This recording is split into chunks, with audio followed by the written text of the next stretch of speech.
Hi, I'm Tim Horvath from Stratham, New Hampshire, and I'm going to be reading today an excerpt from my novel in progress, The Spinal Descent.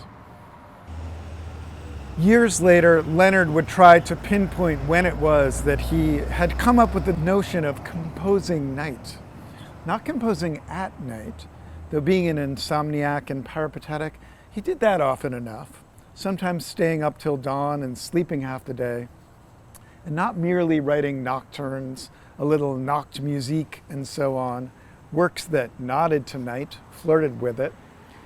No, he wanted to pay homage to something bigger, Earth as it turned its back on the sun, throwing half of the planet's people into the murk of darkness, arousing hundreds of billions of rods in billions of eyes to cast themselves like spears at shapes, calling owls to loom and hunt, moonflower and datura and night gladiolus to ravage the air with their scents, humans to let down their guard, indulge in morally questionable behavior under its cover.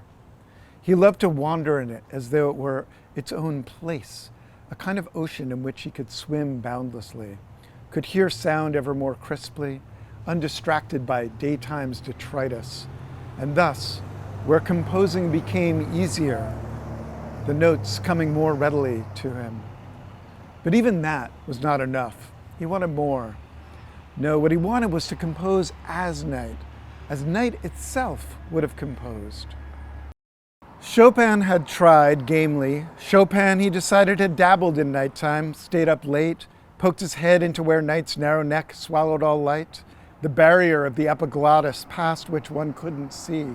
He'd seen the abyss even, ventured into its outermost foyer, but hadn't gone all the way in. He couldn't have. It wouldn't have been historically possible for him to do so. Leonard heard this pronouncement in his head like so many sage utterances, in the voice of Garda, his professor and mentor. Chopin could no more do so than he could have mastered Space Invaders, stretching a handful of quarters into an entire afternoon in the corner bodega, the way Kenny Wilkins could and had done when they were sixth graders, all while pacing out a bag of anti-cap hot fries so that he made it last for hours, licking the orange dust off the ends of his fingers into evening.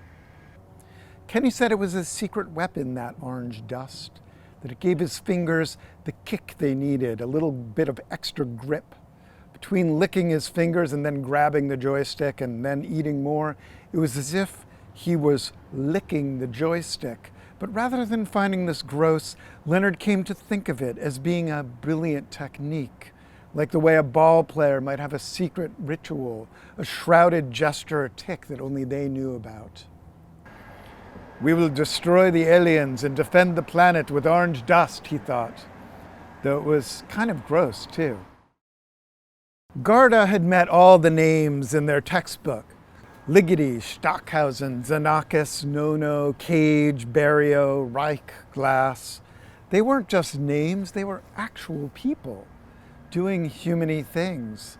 And they had the sense that he'd met them all on equal footing.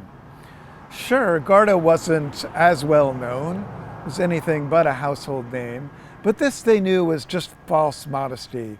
You could tell at once that the names had respected him. And was that not more valuable than mere fame? Trading puns with Cage?